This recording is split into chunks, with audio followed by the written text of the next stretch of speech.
Lokesh,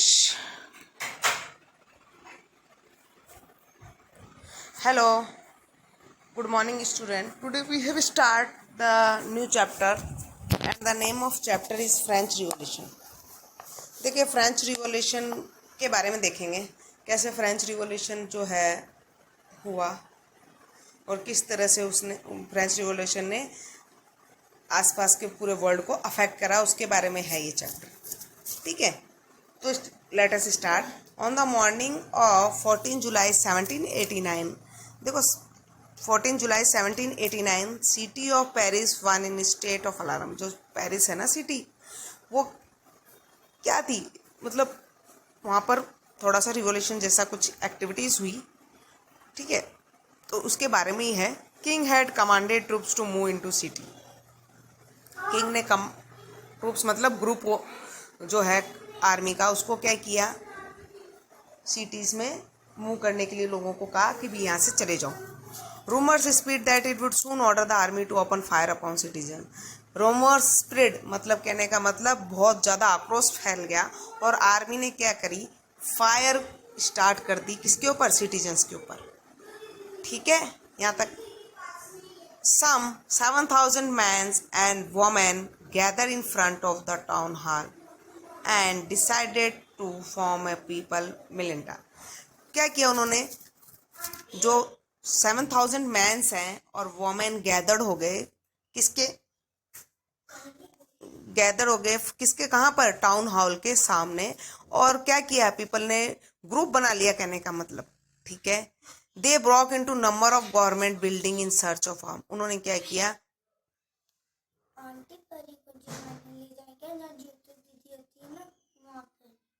no, they broke into number of government. उन्होंने क्या किया, गवर्नमेंट को जो थी बिल्डिंग्स को क्या कर दिया, ब्रॉक कर दिया। क्यों? आर्म्स के लिए, मतलब हथियार ढूंढने के लिए लोगों ने। ठीक है, finally group of several hundred people marched toward the eastern part of city in storm and prosper prison the Bastille, where they hoped to form hoarded damage. देखो फिर क्या हुआ, बहुत सारे लोगों ने क्या किया, सिटी वहां पर चले गए और इकट्ठे होके एक रिवॉल्यूशन की तैयारी में, मतलब रिवॉल्यूशन हो रहा है उसको, मतलब क्या कर रहे हैं, आर्म्स और वेपन ढूंढ रहे हैं लोग। ठीक है, आगे देखिए। In the armed fight that followed, the commander of Bastille was killed and prison released. Though there were only 7 of them, yet the Bastille was hated by all because it stood for despotic power of king. देखो वहां पर कोई राजा था France में, उससे लोग परेशान थे, उसका जो डेस्पोटिक रूल था।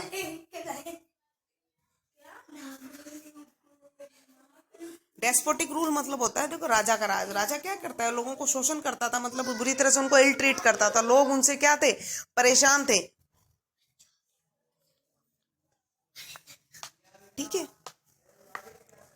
तो क्या हुआ, देख, fortress was demolished and its stone fragment were sold in the market to all those who wish to keep it. कहने का मतलब उसको क्या चाहते थे कि ये जो राजा का राज है ये खत्म हो जाए और हमारे यहाँ पर क्या हो, फ्रांस में क्या हो, एक रूल्स एंड रेगुलेशन हो।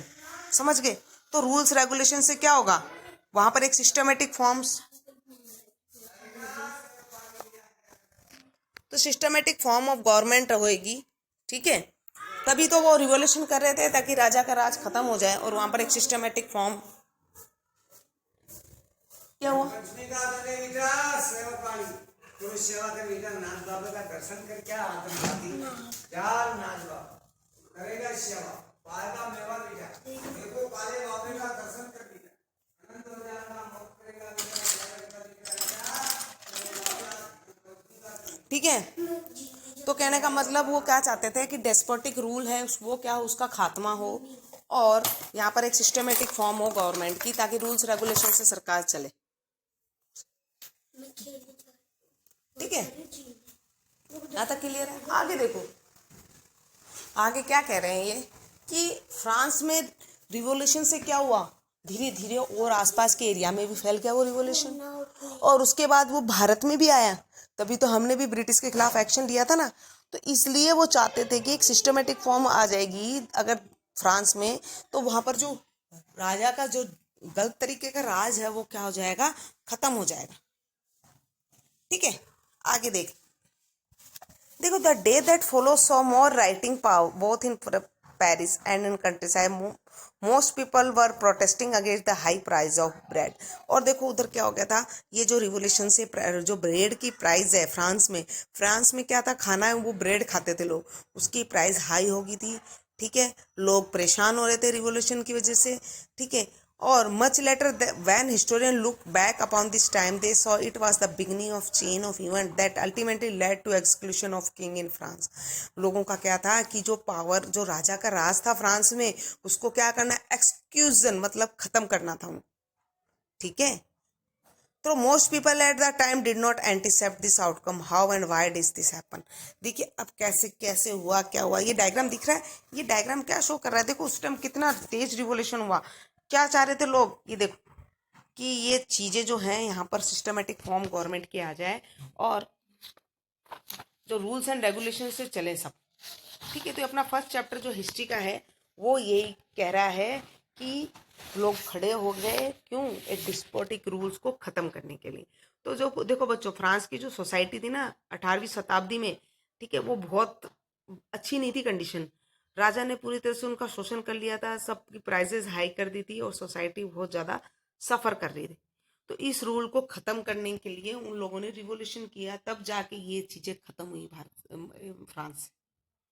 ठीक है, फिर फ्रांस में स्टार्ट होने के बाद क्या हुआ था, फिर धीरे धीरे रिवॉल्यूशन जर्मनी में आया, जर्मनी के बाद फिर दूसरे एरिया में आया। तो इस तरीके से ये धीरे धीरे स्पीड होके इन्होंने क्या किया, अपने एरिया में राजा के राज को खत्म करके और मतलब एक सिस्टमेटिक रूल्स रेगुलेशन से देश चले, मतलब उनका एरिया चले, उस तरीके से उन्होंने कुछ सिस्टम किया।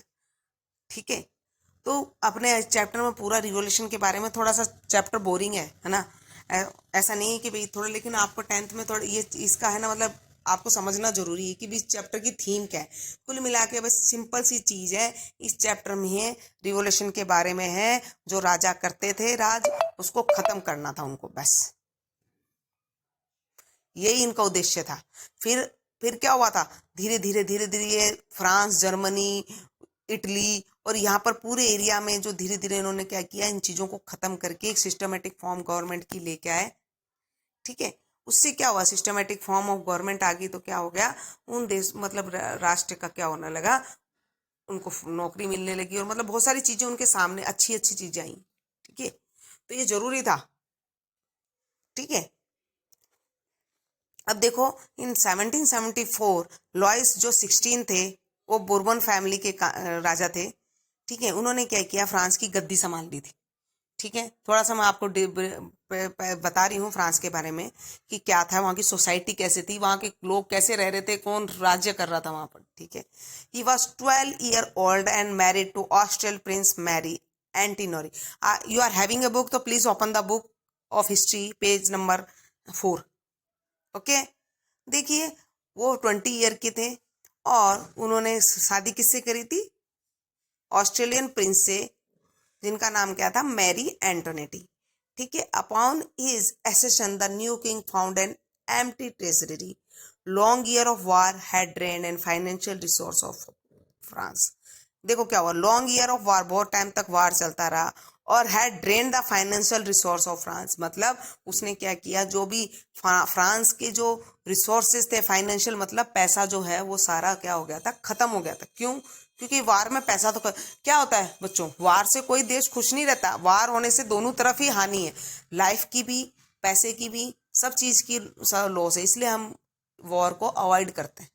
समझ रहे हो, तो उन्होंने क्या इसमें ये बताया है कि भी ये जो राजा थे फ्रांस के, उनकी जो फाइनेंशियल रिसोर्सेज हैं वो खत्म हो गए थे। क्यों, क्योंकि उन वार की वजह से, बहुत टाइम तक वार चला है इसलिए। ठीक है, added to this was the cost of maintaining an external court at the immense place of Versailles under Louis 16। France help the 13 American colony to gain their independence from the common enemy. लेकिन देखो उनके जो common enemies थे Britain, इनसे क्या चाह रहे थे, वो स्वतंत्रता चाह रहे थे। ठीक है, थैंक यू।